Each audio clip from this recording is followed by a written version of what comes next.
Welcome to The Explainer. Okay, let's dive right in. We are looking at some truly fascinating research today from the architecture of anxiety and the neurology of restless minds. Tell me, have you ever been told by a friend or maybe a partner to just relax? It sounds so incredibly simple, doesn't it? But for so many of us, it feels completely impossible. Well, today we're going to fundamentally change how you view your own downtime. We're going to see that the inability to kick back and do nothing, it's not a personal failure and it is absolutely not laziness. Instead, it's a brilliantly complex, hardwired neurological mismatch. I want you to be totally honest with yourself for a second. Have you ever finished all your tasks for the day, cleared out your inbox, finally sat down on the couch to watch a movie, and suddenly, just completely out of nowhere, felt this heavy wave of guilt? Your mind starts nagging you. It starts whispering that you really should be doing something productive right now. You try to take a deep breath and just let it go, but that underlying pressure is just buzzing away in the background. It entirely ruins the rest you've actually earned. Well, the striking, kind of mind-blowing truth behind that nagging feeling is that your brain is afraid. There's a hidden psychological mechanism literally controlling millions of people by making the human brain terrified of rest.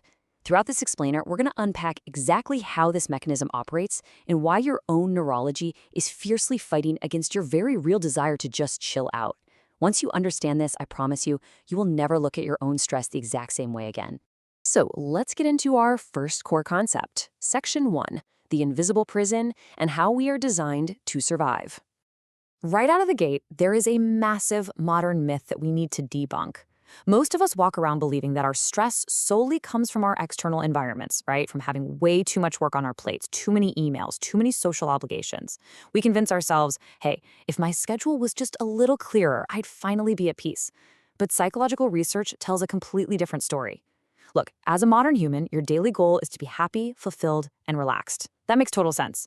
But your brain's primary evolutionary job, it is simply to keep you alive. Not happy, not relaxed, alive. We are essentially bringing this very modern desire for inner peace to an ancient hardwired organ that literally couldn't care less about our comfort. It only cares about our physical survival. Think back a few thousand years. Early humans survived precisely because they were constantly, anxiously scanning the horizon for real, physical danger. The laid-back ones who just relaxed too much, yeah, they didn't survive to pass on their genes. Fast forward to today. When your life becomes peaceful and safe, that ancient survival software starts to glitch. It doesn't have physical predators to look out for anymore, so what does it do? It creates imaginary ones. It scans the future and just bombards you with what-if scenarios. What if I fail this big project? What if I lose everything? Your brain treats these entirely imaginary thoughts as if they are immediate, real-world physical threats. That brings us to Section 2, the anxiety addiction, and escaping the silence. We really need to explore the unsettling truth that many of us are unknowingly addicted to our own anxiety. And let's be super clear here, it's not because anxiety feels good. We all know it feels terrible, but the addiction serves a completely different psychological purpose. It gives us the illusion of control.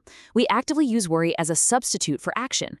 Let's look at a highly relatable example from the research. Imagine you're waiting for the results of a final exam you just took. The test is already over, the grade is already decided, sitting right there on your professor's desk. Worrying about it literally changes nothing about the outcome. Yet your brain continues to obsess and worry because it feels like you're taking action. It feels incredibly productive. Your mind tricks you into believing, hey, if I just keep thinking about this problem from every possible angle, I'll be fully prepared for the worst. But here is the absolutely devastating cost of that illusion. You are suffering twice. I really, really want this concept to sink in for anyone out there who identifies as an overthinker. People who overthink often feel physically exhausted at the end of the day, even when they haven't done anything physically demanding at all. Why is that? It's because you're absorbing the emotional toll of a disaster once in your imagination and then again in reality, if the problem actually even happens. You're basically running emotional marathons in your head and totally draining your energy reserves for no reason. Let's move into Section 3, escaping your own thoughts, and a pretty shocking experiment. So it turns out we have a fascinating and maybe a slightly alarming way of handling silence. In a recent study, researchers found that people preferred mild physical discomfort rather than sitting quietly alone with their thoughts. Just pause and think about the heavy implications of that finding for a second. When given the choice in a controlled experiment, human beings literally chose to experience physical discomfort over spending uninterrupted time alone in their own heads. No way, right? Why on earth would we actively choose pain over peace? Well, it's because silence strips away all of our daily defenses. It forces us to sit face to face with the exact thoughts and anxieties we've been desperately trying to avoid all day long. And this perfectly explains our modern escape mechanisms. The phone, the constant pinging of notifications, the endless doom scrolling on social media. We so often brush these off as just harmless entertainment or, quirky bad habits. But the research suggests something much deeper and way more intentional. These are active escape mechanisms. We stay constantly busy, not because we're actually getting important things done, but because being distracted feels infinitely safer than sitting in silence and enduring true self-reflection. Which leads us to Section 4, breaking the mental trap, and exactly how to break free. Now that we actually understand the neurological mechanics of why we can't relax, how do we fix it? Let's walk through 3 actionable, science-based steps together that are designed to help you retrain your neurology. Step 1. Notice the thought. Awareness is your absolute first weapon. The very moment your brain whispers, hey, you should be doing something right now, hit pause. Ask yourself logically, is this a real, immediate problem, or is this just an imaginary one my brain is inventing? Okay, step 2 sounds incredibly strange, but the psychology shows it works. Schedule worry time. Instead of letting anxiety leak into every single hour of your day, dedicate a specific 10-minute block to it. When worries pop up outside of that window, you train yourself to say, nope, not now, I will think about this later. And finally, step 3, practice doing nothing. Literally nothing. No scrolling, no TV playing softly in the background, no multitasking. Just sit completely still. Now, I've got to warn you, when you try step 3, it is going to feel awful and incredibly uncomfortable at first. Your survival instincts will literally scream at you to get up and be productive. But if you can just sit through that initial wave of discomfort, an incredible transformation occurs. Your brain learns that peace is not dangerous. By sitting calmly in the quiet, you are actively retraining your ancient neurological pathways to stop treating every single passing thought like a life-or-death 911 emergency.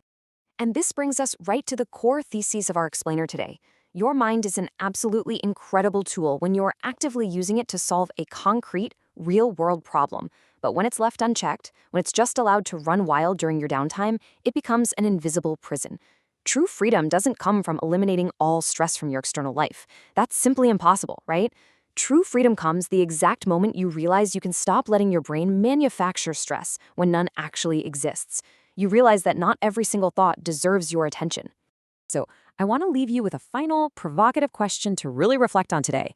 What is one imaginary problem you've been worrying about that hasn't actually happened yet? Pull that thought right out of the shadows, look at it logically, and recognize it for the imaginary scenario it truly is. We would absolutely love to hear your thoughts, so please feel free to share your answer to this question in the comments below.